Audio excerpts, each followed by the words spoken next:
ఇంకా TDR release చేయడానికి government GO ఇచ్చింది. వినండి, మాట్లాడుతున్నాం వినండి. మీరు అడిగిన దానికి చెప్తున్నాం. ఇప్పుడు టీడీఆర్లు ఇంకా అవి రిలీజ్ కాలేదు. ఆ టీడీఆర్ని హోల్డ్లో పెట్టమని చెప్పి అంటున్నాం జీవోని. ఇప్పుడు కడుతున్న బిల్డింగ్లు ఏవైతే ఉన్నాయో అవన్నీ అక్రమ బిల్డింగ్లే. టౌన్ ప్లానింగ్ అధికారులు, సింహాచలం దేవస్థానం అధికారులు లక్షల రూపాయల్లో కోట్ల రూపాయలు రీచ్ అయిపోయి ఉంటాయి. మీరు చూస్తారు, పెద్ద పెద్ద బహుళంతస్తులు కడుతున్నారు, కమర్షియల్ కాంప్లెక్స్లు కడతా ఉన్నారు వాళ్ళు. అవన్నీ కూడా అధికారులు అవినీతికి అలవాటు పడిపోయి, టౌన్ ప్లానింగ్ అధికారులు, ఎండోమెంట్ అధికారులు లక్షల రూపాయలు ఒక్కొక్క బిల్డింగ్ దగ్గర లంచాలు తీసుకొని అక్రమంగా కట్టిస్తున్నటువంటి అక్రమ బిల్డింగ్లు అవి. ఎవరైతే బిల్డింగ్లు కట్టారో టీడీఆర్లు తీసుకున్నటువంటి లబ్ధిదారులు ఎవరైతే ఉన్నారో వాళ్ళు పేదవాళ్ళంటే ఈ రాష్ట్ర ప్రభుత్వం ఏ శిక్ష విధించినా నేను సిద్ధంగా ఉంటాను. టీడీఆర్లు నిజమైన హక్కుదారులు ఎవరైతే ఉన్నారో, పేదలు ఎవరైతే ఉన్నారో, ఈ 210 టీడీఆర్లని పూర్తి స్థాయిలో ఒక థర్డ్ పార్టీ ఎంక్వైరీ చేయించాలి. విజిలెన్స్ విచారణ కనుక చేస్తే నేను విజిలెన్స్ అధికారులకు కానీ విచారణ కమిటీకి కానీ నా దగ్గర ఉన్నటువంటి పూర్తి ఆధారాలు కమిటీ ముందున ప్రవేశపెట్టడానికి సిద్ధంగా ఉన్నాను. వీళ్ళల్లో పేదవాళ్ళు ఎవరైనా ఉంటే వాళ్ళకి టీడీఆర్ ఇవ్వడానికి ఎటువంటి ఆటంకం మేము తెలపం, అబ్జెక్షన్ తెలపం. ప్రభుత్వం ఒక మంచి ఉద్దేశంతో ఆక్రమణదారులకి నగర అభివృద్ధి కోసం ఎప్పటి నుంచున్న పెండింగ్ ఇష్యూ గురించి టీడీఆర్ రిలీజ్ చేస్తే దీన్ని ఆసరాగా తీసుకొని వైసీపీకి అంటగాగినటువంటి జీవీఎంసీ అధికారులు కానీ, కొంతమంది కూటమిలోని ప్రజాప్రతినిధులు కానీ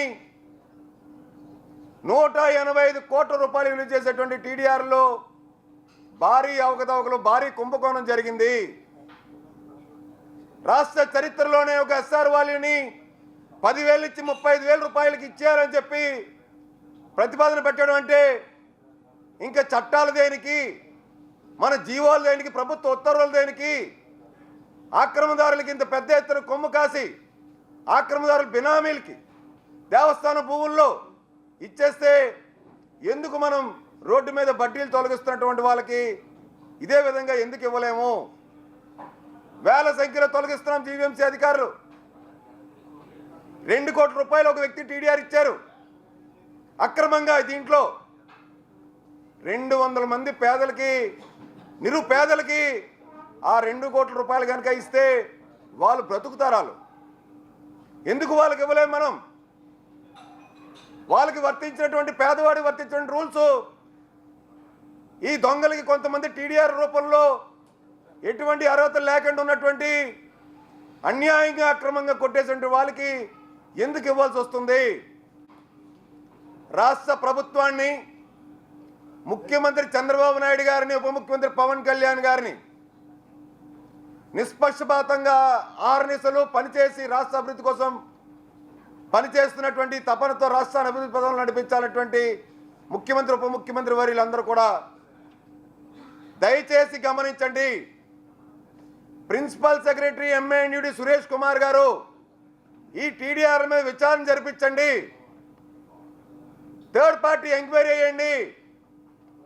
రాష్ట్ర ప్రభుత్వం వెంటనే బీఆర్టీఎస్ రోడ్లో ఉన్నట్టు టీడీఆర్ మీద విజిలెన్స్ విచారణ చేపట్టాలి. అప్పుడు వాస్తవాలు బయటకు వస్తాయి.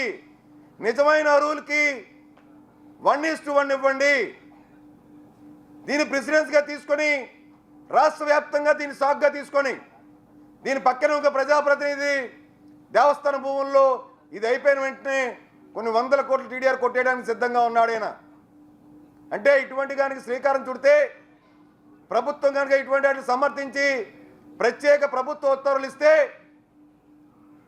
రాష్ట్ర ఆర్థిక పరిస్థితి కానీ, స్థానిక విశాఖ జీవీఎంసీ ఆర్థిక పరిస్థితి కానీ పూర్తిగా దెబ్బతినేటువంటి ప్రమాదం పొంచి ఉంది.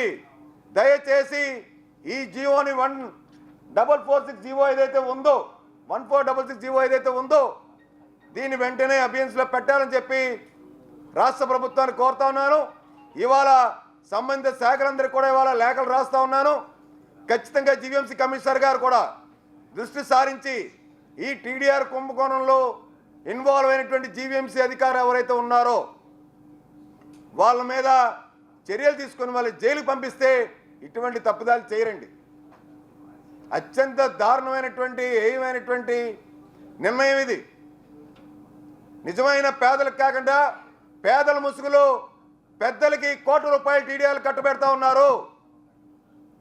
బీపీఎల్ అంటే 2025లో ఏ విధంగా అయితే ఇప్పుడు రూల్స్ ఉన్నాయో రాష్ట్ర ప్రభుత్వంలో 2025 రూల్స్ ప్రకారంగా బీపీఎల్ కేటగిరీలో ఉన్నటువంటి వాళ్ళకే ఈ టీడీఆర్లు ఇచ్చి మిగతా వాళ్ళందరూ కూడా పరిశీలించి అవన్నీ రద్దు చేయాలని కూడా నేను డిమాండ్ చేస్తూ ఉన్నాను.